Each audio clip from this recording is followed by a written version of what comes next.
guys, welcome back to my channel. My name is Taylor, and today we're just going to be talking about every book that I have read so far this year.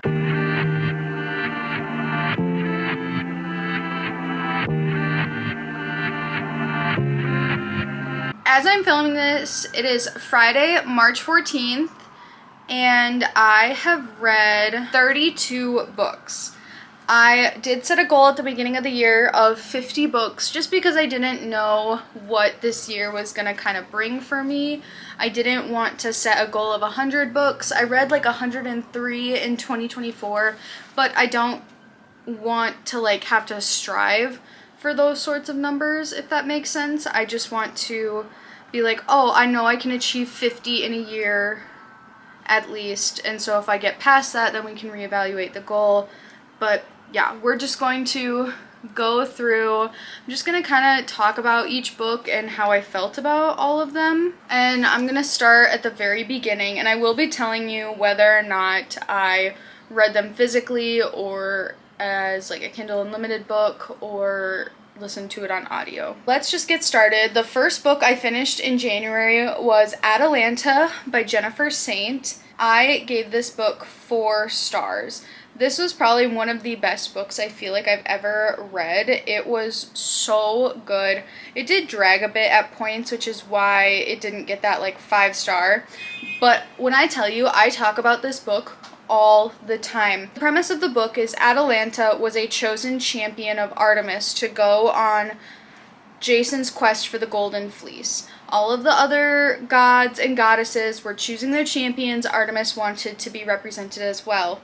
Atalanta was the only mortal of her little hunters in the forest, and so she sends her on the quest as a champion of Artemis. And it is so good. I don't really want to say too much more than that, but it deals with like, you know, there's sexism in there. It's about like erasure of women from history. Just like a lot of really good lessons from this book. The second book I read, and I listened to that on audio. And the second book I also listened to on audio, it was Electra, also by Jennifer Saint. I also gave this 4 stars. And so this book centers around 3 women during the Trojan War. It follows Clytemnestra, the sister of Helen, wife of Agamemnon, Cassandra, a princess of Troy who was cursed by Apollo to see the future, but no one ever believed her. That's the one that like Taylor Swift has on her anthology album, the Cassandra song. It's based on her. And then Electra, the youngest daughter of Clytemnestra and Agamemnon. It's about like generational trauma and curses, and how, honestly, about how not communicating with people can really just like lead to your downfall. And this book really made me want to read Clytemnestra by Costanza Casati, and I'm really excited to read that. Her character was just so interesting.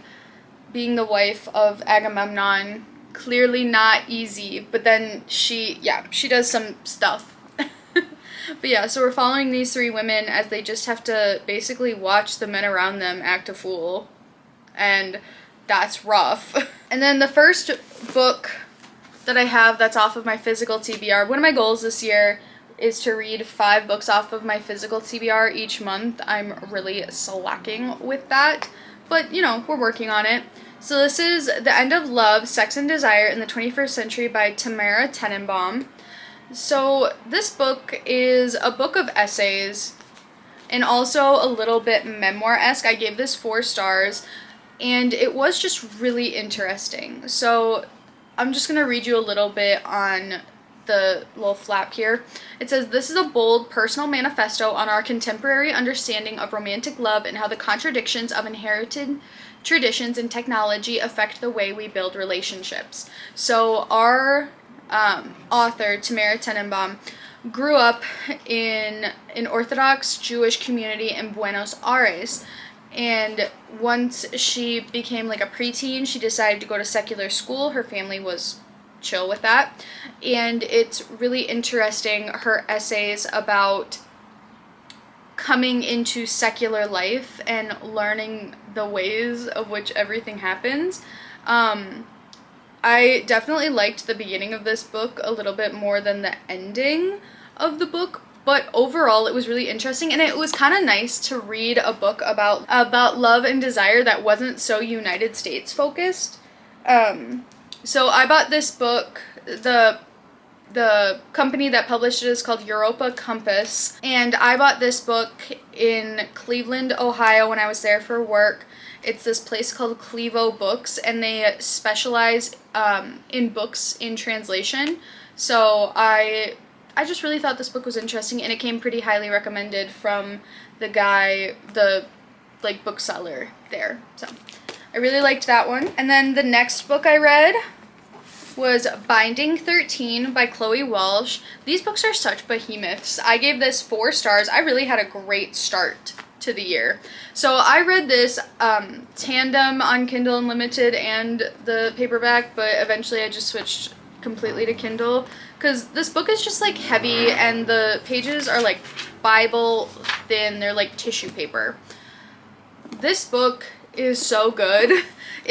I knew I had this inkling that I would like it in the same way that I knew I would like the Magnolia Parks series. I think if you like Magnolia Parks, you would like these in a way of like, we're just vibing with people.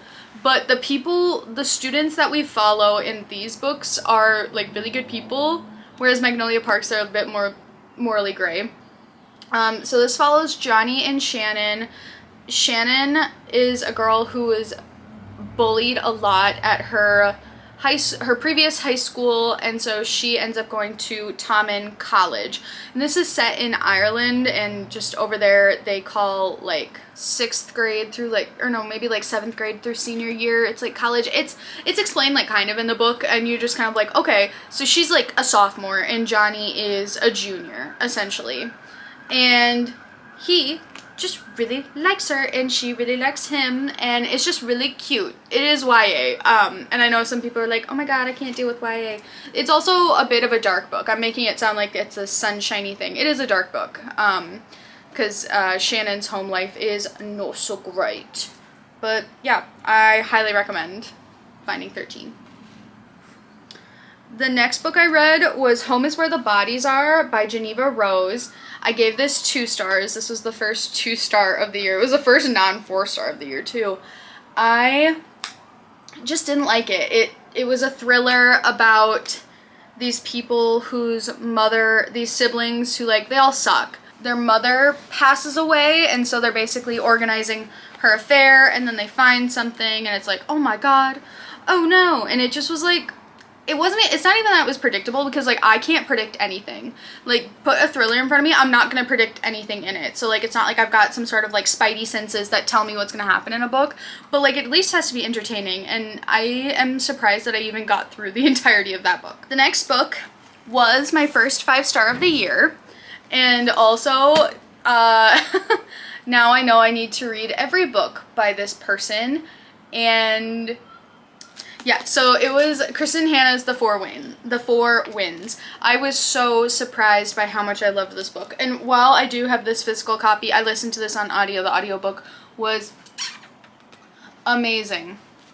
This book made me cry multiple times. It is such a good and relevant story about life on the plains, and then so basically it takes place in Texas during the Dust Bowl Great Depression era, and then it kind of switches and the family is in California. The book starts in 1921, and it takes place over the course of a good 20 years, and it's a very, very good, very, very touching story. The next book was also a 4-star read, The Picture of Dorian Gray by Oscar Wilde.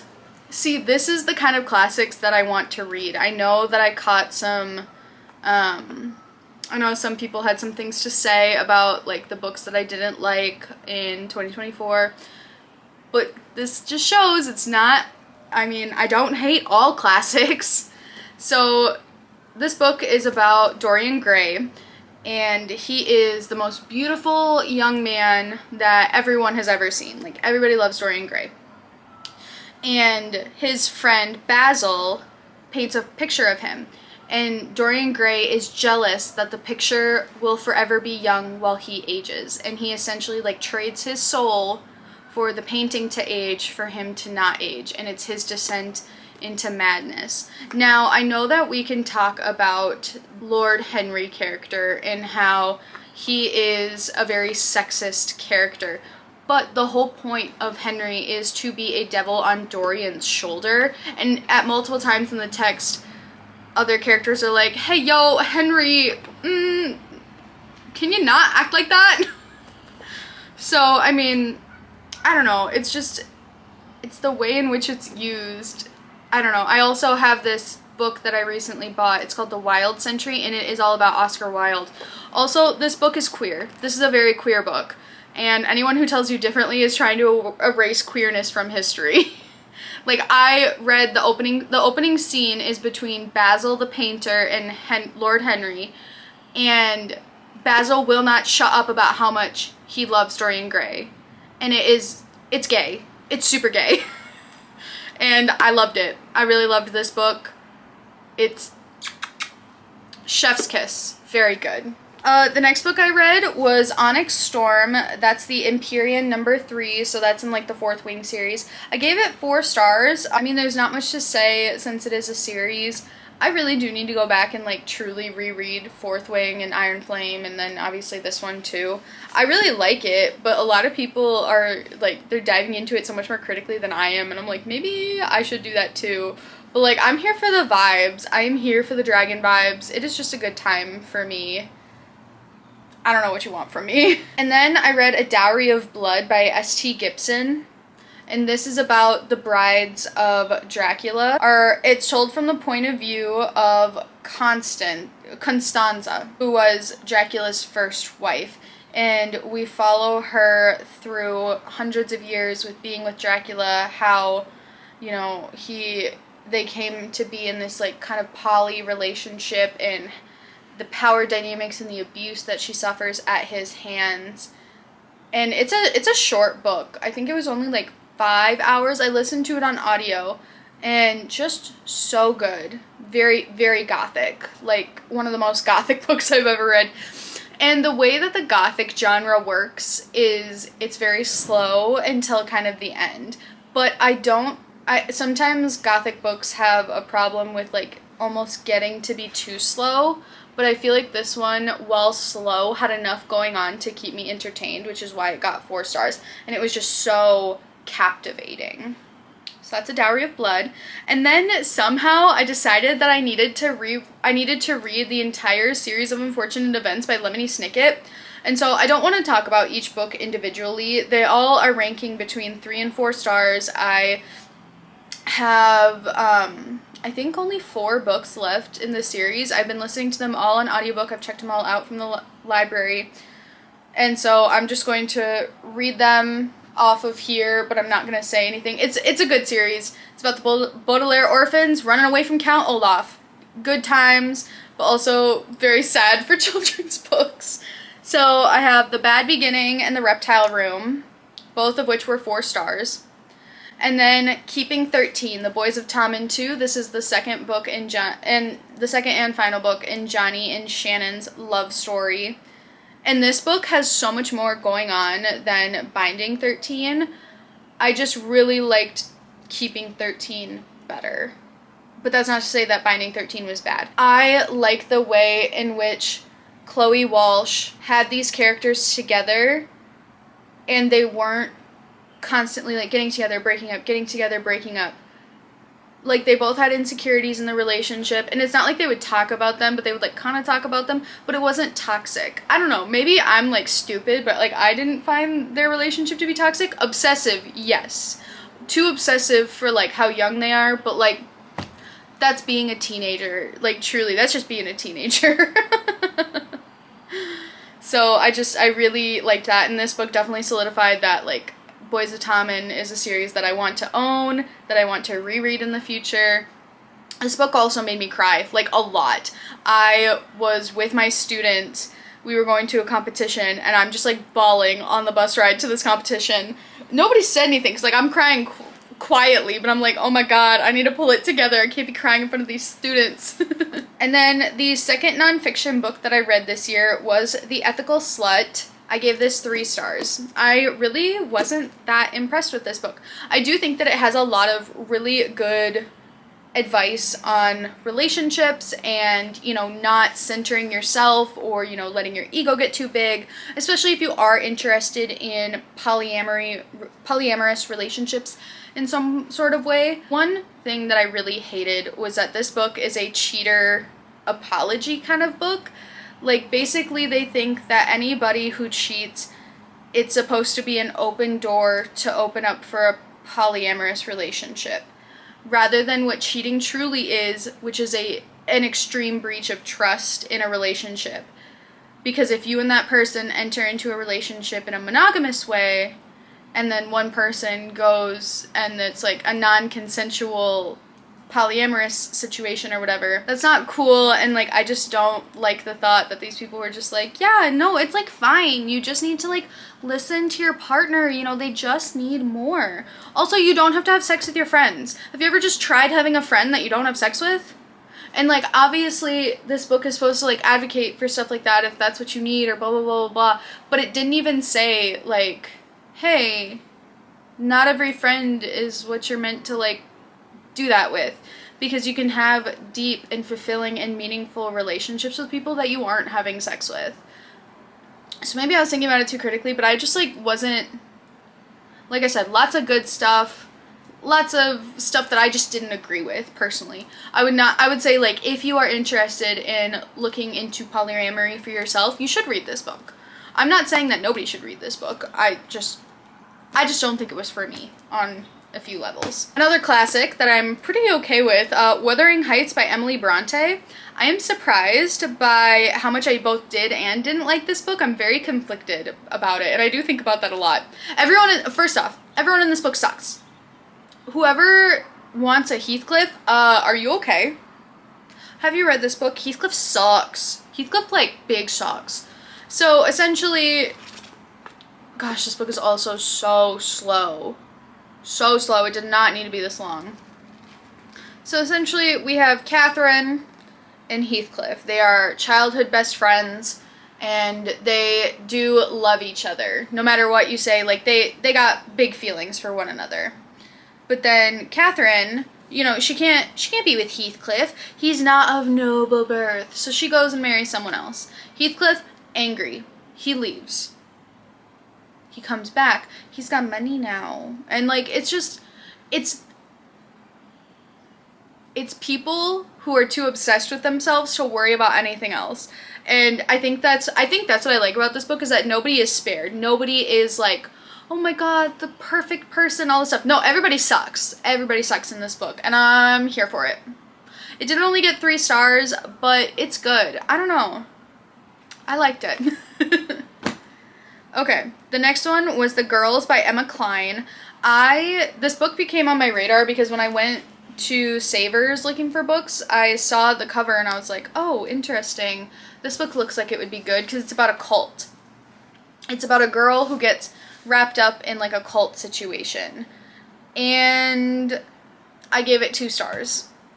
I checked it out from the library, I listened to the audiobook. I just wasn't feeling it. It is an adult fiction book, but I don't understand why I'm getting graphic scenes of a girl getting groomed. I don't know. There were just some stylistic choices that I didn't understand. The Wide Window, Lemony Snicket, I gave 3 stars. Saving Six, Boys of Tom and 3. This is the first book for Johnny and Aoife, and it's told in vignettes, basically fast-tracking the 6 years that they have known each other until they get into a relationship. Now, Joey and Aoife, they're toxic, but I love them. Oh my god, I love them for it. This book makes you so frustrated, but you can't help but love these 2 characters, and you can't help but love them together.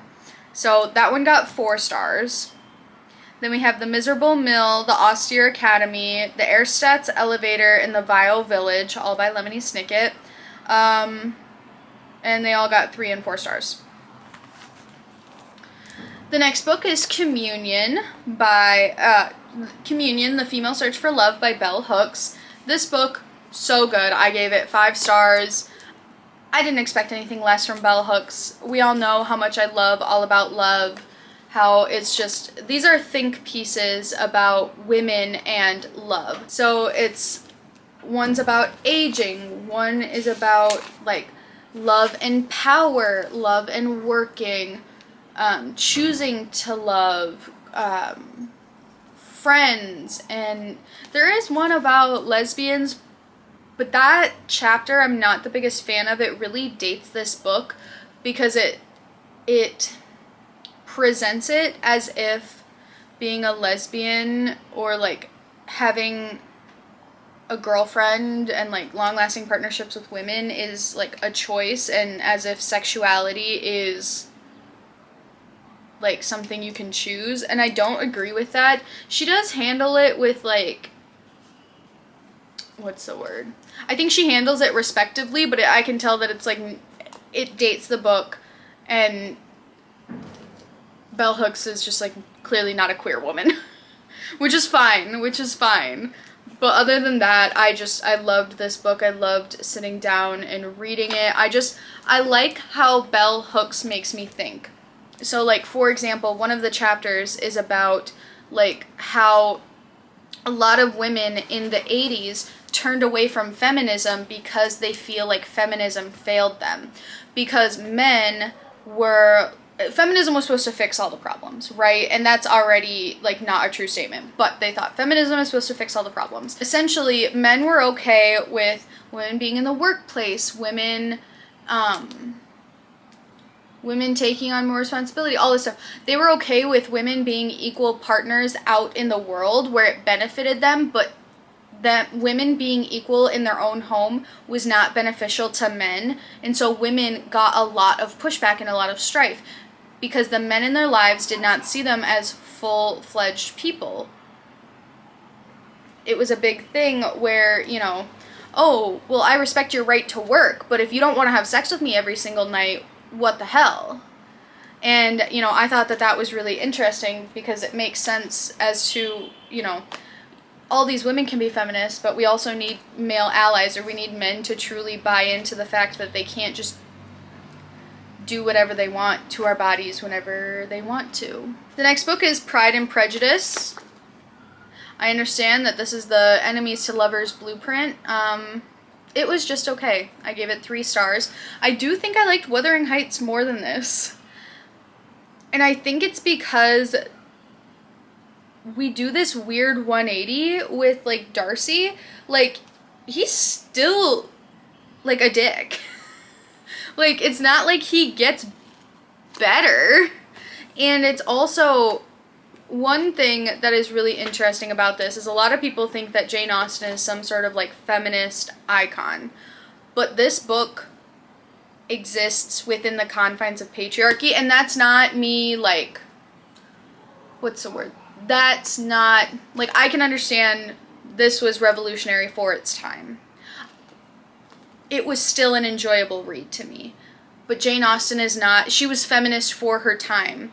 But looking at it through a 2025 lens, this is not a feminist work. It's fine, but at the same time, I don't know. It's just, it wasn't for me. I tried watching the movie. Also, I just don't think it's for me. But it's not bad. I don't think it's terrible. It's a fine book. I liked Wuthering Heights more. I like The Picture of Dorian Gray more. Classics don't exist in a monolith. Okay, so the next one is Butcher and Blackbird by Brynne Weaver. I gave this 3 stars, and it was just okay. Butcher and Blackbird is a really popular dark romantic comedy. They're serial killers who kill serial killers. So they are essentially absolved of anything. They're morally gray. I do like the fact that like both the male and the female main character are like messed up in the head. One thing that I don't like about some dark romances is when we infantilize the female character. Nah, Sloane, I think she's a little bit more messed up than Rowan was. But it just didn't hit for me. I don't know why. I don't know what it was. It wasn't bad. And, like, the spicy scenes were good, but but the story overall, which is what I care more about, it just wasn't for me, but I can see why so many people like it. Like, I don't dislike it. Next is Off to the Races, which is the first book in the Gold Rush Ranch series by Elsie Silver. So I've read the Chestnut Springs book series by Elsie Silver. Chef's kiss. I love it. And clearly, I know that these are being traditionally published, so I am going to read them as they come out on audio for my library. I don't want to buy these books, and after this first one, I definitely couldn't see myself reading them. I also canceled my KU subscription, so I don't have access to them through that.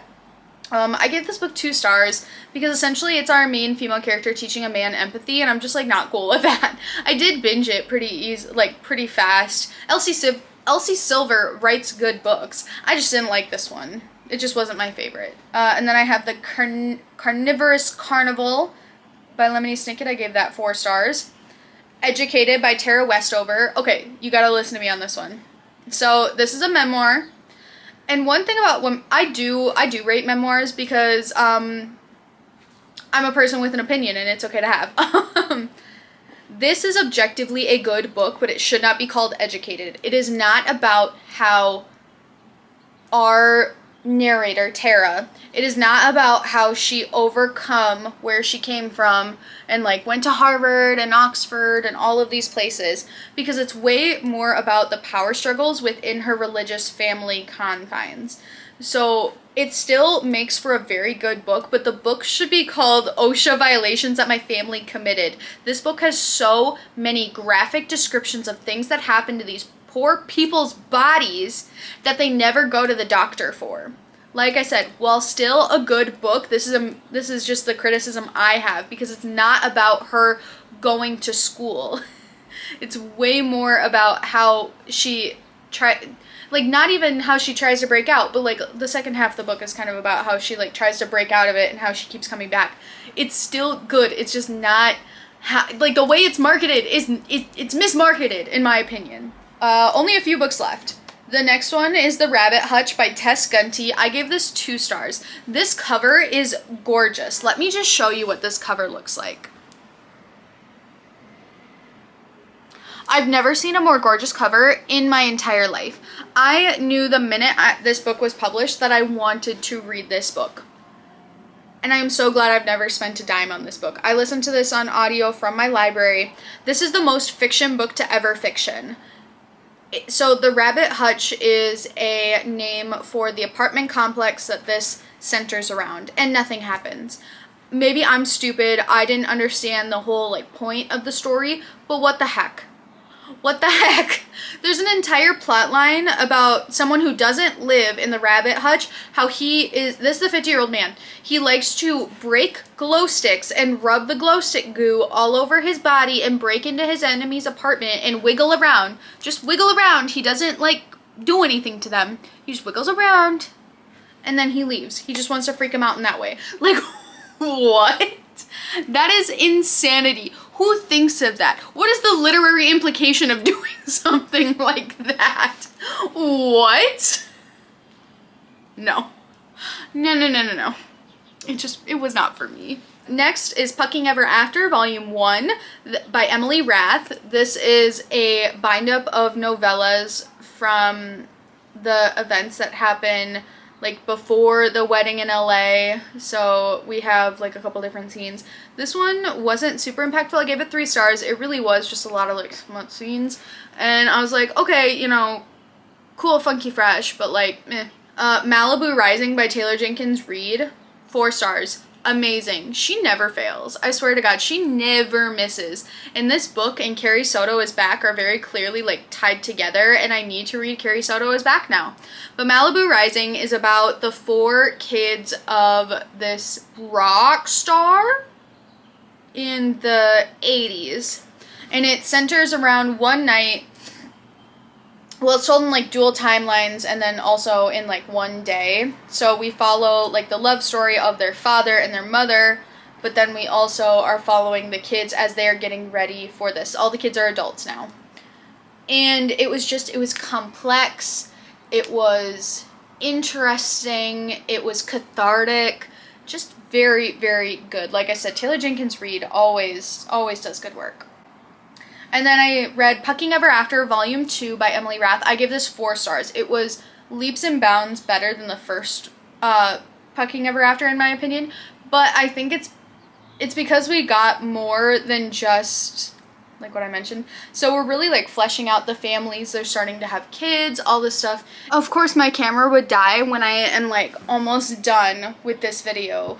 Gosh darn. Pucking Ever After, we have this really, really good set of chapters with Tess and Ryan. And I will say Pucking Wild wasn't my favorite book, but the novellas with them are amazing within this. And honestly, the fact that they're like called novellas, this is an 8-hour long audiobook. So like that's novel length, but it's all these like short stories, bind-ups, whatever. But it was so good, and it made me cry. Made me cry a lot, actually.